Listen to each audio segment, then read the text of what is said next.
This is Justin for Story Corner Options, taking a look at SPX on Tuesday, September 2nd, 2025. So let's start with the daily. We had a really nice gap down, moved down pretty much into the same low as this previous S curve, previous support here, and bought off that hard because we came all the way back up into about the 21 exponential here and closed with a really strong looking hammer. So now we'll see if we keep moving up. Um, we're talking about this being a little bit of a trap, pushing above this previous high. Now this could be a shoulder and a head and possibly another shoulder coming in. We just have to see how high it comes up.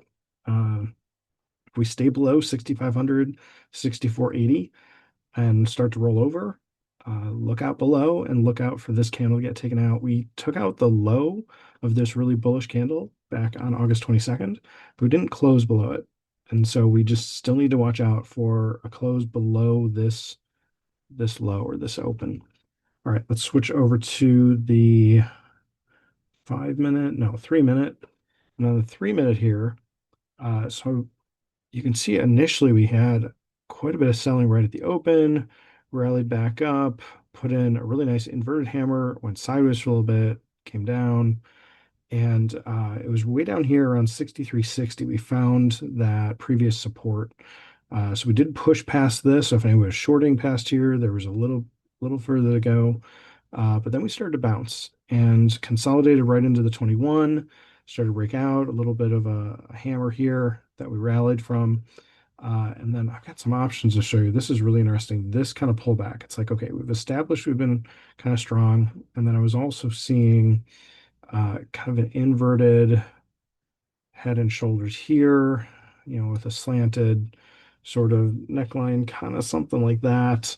Didn't really have a clean retest other than maybe that candle. If, it just depends on how you draw this. If it draw it really tight like that, I guess that kind of works.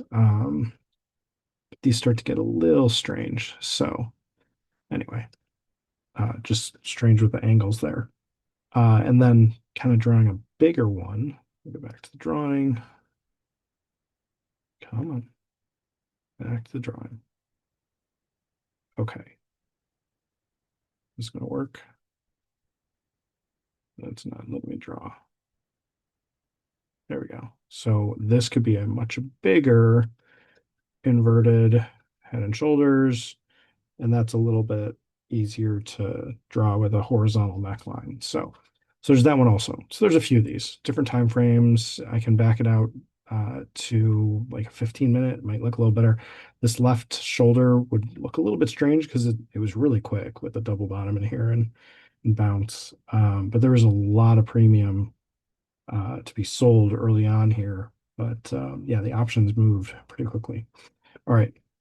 While we're looking at this for the 3 minute, I want to pull in another screen that I spent some time setting this up. Um, there's a lot of incredible movement today, especially we have a further range, both bearish and bullish. So kind of, take a screenshot or freeze frame this in your mind for what's going on here. And I'm going to see if I can get this set back up the way I want to show it. But this is had six separate windows with calls on top, puts on the bottom, starting with the 6400 call, then 6405, 6410, 6415, 6420, and 6425. And then coming back here on the bottom, 6400 on the put, then 6395, 6390, 6385, 6380, 6375. And so let me see if I can get that other window back up. And what I want to do is see if I can shrink this down. Okay, cool. So what we're going to do is we're just going to, oh, I can make it that big because of the volume. There we go.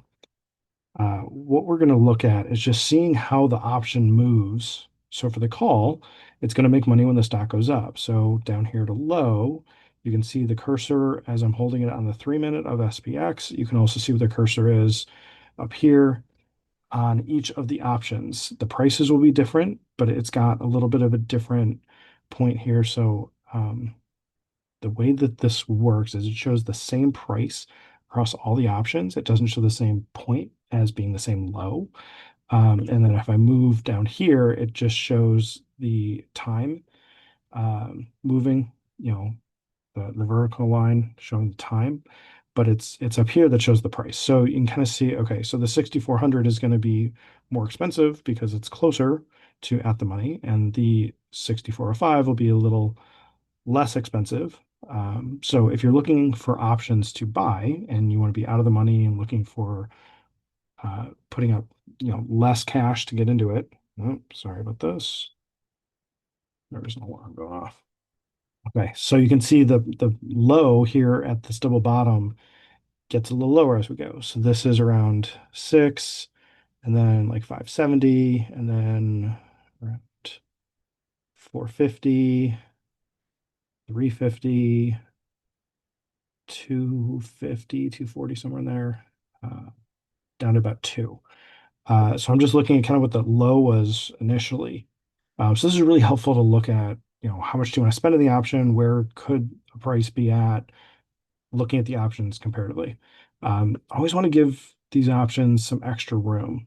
And I'm going to show you, I'll go back to the previous one to kind of paint that picture a little more fully today, because I actually got uh, stopped out of the trade that I was in with that candle right there, and it proceeded to run without me bullish. And so that's my lesson for today is give the option a little more room or expect to buy a little lower. Um, I don't actually have that option up on the screen, but what I wanted to point out with the moves here, let me get the annotate back up. So we'll see how this goes. All right. So I mentioned this move here corresponds to, this one and this one. You can see the difference in how steep just these two are, you know, very, very different in how steep. This one is a little bit steeper. Actually, the three on the left have a very similar down slope, and the ones on the right are much more shallow, almost non-existent.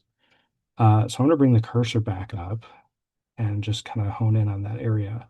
So you can see here's the high of the SPX. You can see we're right into that range of the high. Now, sometimes these upper wicks on the bullish candles can actually push up a little bit higher because by the time we put in this next candle and then this candle, it's already gone sideways a little bit more, and the option premium is getting sucked out. Um, if we keep moving just a few more minutes, all of a sudden we're losing a lot of value on those options, the three options on the left, and only the only the let's see, only the one all the way to the left, the 62400, we were pretty much at the money on this one. So this really has the most to lose because it's just got the most premium. Um, it's all extrinsic value, but it nearly has, well, it doesn't really have any intrinsic, but it's all extrinsic value. But this would have the most because they're closest to at the money, and each one of these is another 5 points away from at the money. So you can see this lost value from about 750 down to about $1. The low here of 0.9. It's actually nice that the lows show up here. If it shows, it doesn't. Okay, so the three on the left show that there was an actual low, and then we got a different value for a low at the end of the day. These all ended up, that's probably part of it. These all ended up out of the money at the end of the day, and 64.15 was really like right at the money. Just, yeah, just barely out of the money. So that's part of why the three on the left have some other value because of the way that the option was moving right into the end of the day. You had this move up, a little pullback, and then just continue to rally up. And when it was doing that, you're putting in a new high. You end up putting a new high above that, just barely above that. But the high on each of these actually has value to it because these were in the money options, and the three on the right were out of the money options. And so they're going to end with no value, but they still had some opportunity to, um, to make some gains there. So Let's do this. I'm going to turn off. So please go through and take some screenshots or something. Look at these values. I'll put my cursor in here so you can kind of see where the highs were on each of these. You can pause this and see kind of what's the difference in value in each of these. Um, and then you even had that little bit of a move up, and I missed this. I was waiting. It's like, okay, how much further is this going to go? And I should have just been buying really any of these. You could have bought this one, buy one for $1, buy two for 0.5, buy three for 0.3. The value here was, what is the low here? It's not showing me the low there. Um, it must have been less than 0.3, maybe 0.25, something like that. uh, just get something out of the money, anticipating that it's going to continue to have that sort of a rally. And that in that sense, you are trying to predict where it's going to go, but it's somewhat of a low risk. Uh, and the trade I'm saying to set up is like an absolute zero. You're only going to risk what you're planning to lose on the trade. So it's all going into that amount. So I'm not saying get 10 contracts. I'm saying get one contract for $100 um, for the first one, and you're just risking $100. Two for zero point 0.5 is going to be also $100. Three for zero point 0.3 is about $100. That's kind of the setup with this is it's later in the day. Um, it could just go sideways and lose all of its value. But if it has a move up and it does it quickly, not even necessarily into the close, but it did it pretty quickly here where it had this bullish candle come in for some reason uh, right at 1:48 p.m.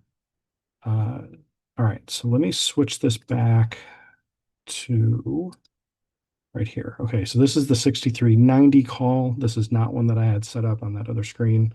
But I was seeing that we were holding this low through here nicely at about 2.3, 2.35. It's like, okay, let me just get my stop here at 2.25, and then I'll get in when it's, I had an order to get in like a limit, a stop limit. So I would get triggered in to buy when it went up, and then all of a sudden this candle came in, and it's like, oh, all right, well, let me set that up as a limit instead. Uh, and so I just set it up too tight. Uh, I need to be that trap instead of getting trapped or getting stopped out. So I should have had my entry at 2.25.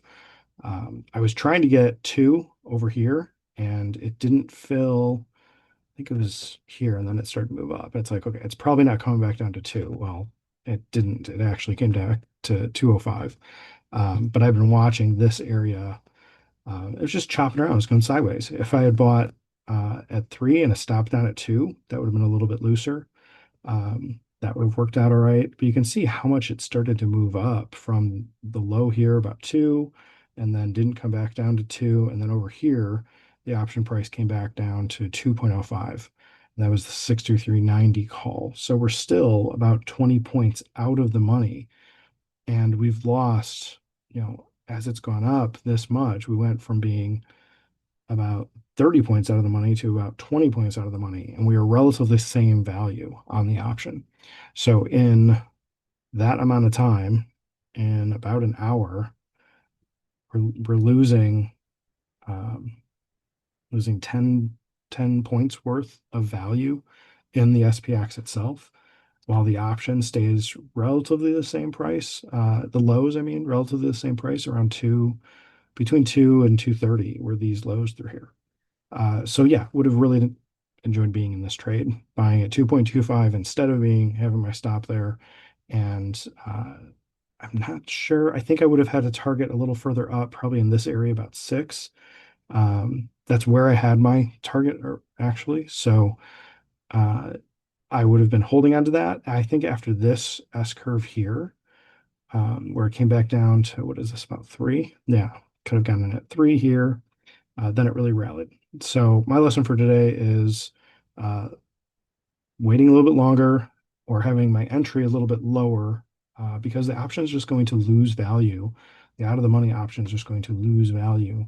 Um, you can see even this one has a really steep decline in the same area that we were talking about. And this was a really nice rally here. Missed this also.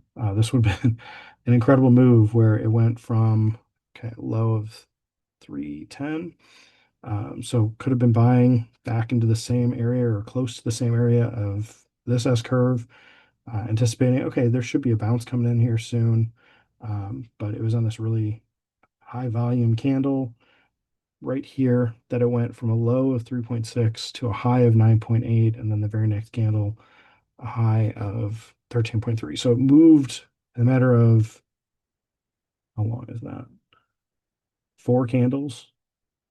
So four candles through, so in 12 minutes or less, we went from a low of about 310 to a high of 1330. So $1,000 move in the course of 12 minutes. That's the kind of stuff I love. It's like, okay, how do you plan for that? How do you watch for that to set up? And I think there's opportunities to do that. So I don't have everything in this chart, but these are the kinds of things that if you can watch the options, you can see how things are moving throughout the day. Um, look for the areas that you're getting some support or consolidation coming in. There's probably something. So um, I'll have to keep studying through and seeing if I can find what it was at this point of the day to say, hey, we're about to have this really nice move. Could have just been how long this pullback was. Maybe there's a fib in here that I don't have drawn in. Could be a number of things. But I'm not seeing anything jumping out at me right now. The only thing I'm seeing is that we were pretty close to the previous high of an S curve. Didn't quite get down to it, so that's where I think I probably would have had an entry at like 3, but I don't know that that would have filled. We were right back into the same kind of chop through here on our way down and looked like we were holding that. So kind of old resistance, new support, but that could have triggered in over here. And so at like 127, that would have been, yeah, you would have been buying around like 5 or 6, and you've had to have a wider stop to do that. So just doesn't look like that would have been the real setup. So I think the closer one would have been similar low to this S curve and just looking for that same entry again a little bit later. So anybody who got in here and rode this up probably did the same. Got in here and rode that up. Um, yeah, I did the same thing with the puts. So here, oops, not that. Back to this. And then if I minimize, shrink that down, let's expand this out a little bit. Come on. So same thing with the 6,400 put over here. So you can see that had a nice move up. It's hard to see the very first candle at the start of the day, but there you go. Kind of highlighting on that candle. It didn't work there. I guess it does it there. So nice strong bull candle. And this is just inversed. It's the inverse. So where these were highs on the calls, they're lows on the puts. And you can see how this sort of a move here, where we just kept rolling down, had such a significant move up with the way that the puts went. So let's draw that in like that. That corresponds to this sort of move here. And so there was a really nice opportunity to get in, where it just consolidated all through here. And you could have just been in that moving lower, uh, buying puts and just letting it ride. Uh, and then it came into that support area, and that's where it reversed. It did push past the open price, so or the open high, I should say, on the puts. So SPX low at open, we pushed past that price on, I think, all of these. That's getting pretty close.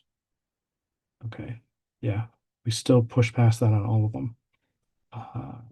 Let's see. So 63.75 was this one, that strike price. So all of these were in the money at some point um, on its move. And then they all ended the day at zero because they were all out of the money because we closed around 65, 64.15.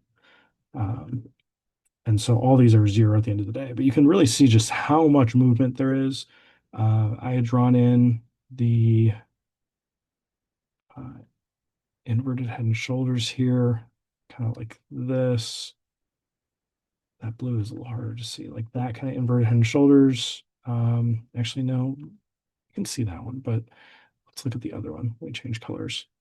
If we look back at like this one, that you can see that same sort of setup doing something here. So you have, your head, a shoulder, and a shoulder. Something like that is how it lines up inverse to what SPX was doing. And so if you draw your neckline here, it's like, okay, yeah, it should continue on. So one way to look at this also is having like a measured move. How far did that go?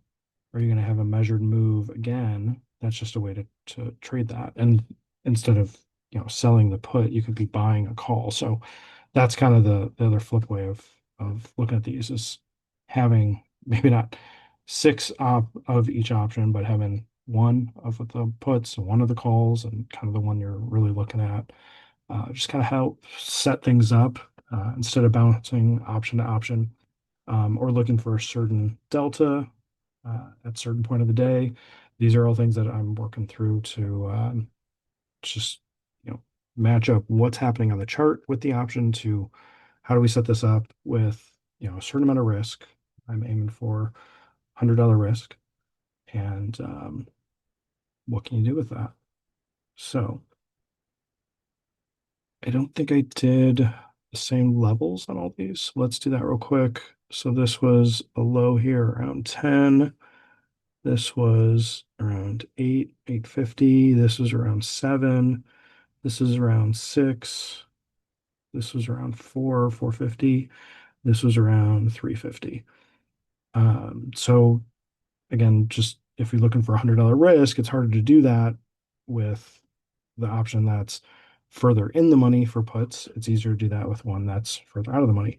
I like going with the ones that are 00, 25, 50, 75. So that's kind of how I set it up here with the 6400 and the 6375, like the ones on each end. But just to show the four in between every five, normally SPX has strikes every five. Sometimes it goes every 10, but most of the time it's every five for the 0 DTE. But it just kind of helps visualize like where's the price going as as SPX is actually moving throughout the day. So hope this is really valuable looking at the options in this way, and hope this helps. This is Justin. Thanks.